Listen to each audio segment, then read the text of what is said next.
চারপাশে বরফে Dhaka giant peaks, নীরব ঠান্ডা বাতাস, আর এর মাঝখানে দাঁড়িয়ে আমি। এটা এক অদ্ভুত ফিলিং।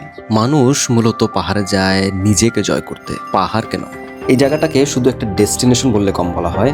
এটা একটা ফিলিং, একটা রিওয়ার্ড, একটা রিয়ালাইজেশন। এখানে পৌঁছে মনে হবে এই পথের প্রতিটা কষ্ট, প্রতিটা হাঁপ ধরার শ্বাস, প্রতিটা ধীর কদম সবকিছুর একটা মানে ছিল।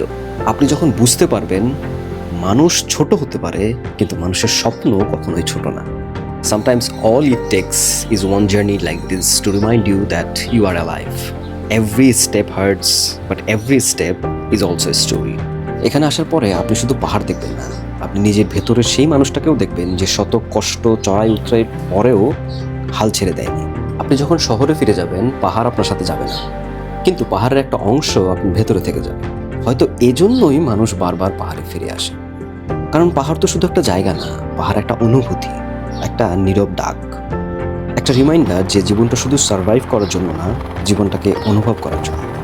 And maybe that's why we always keep coming back to the mountains.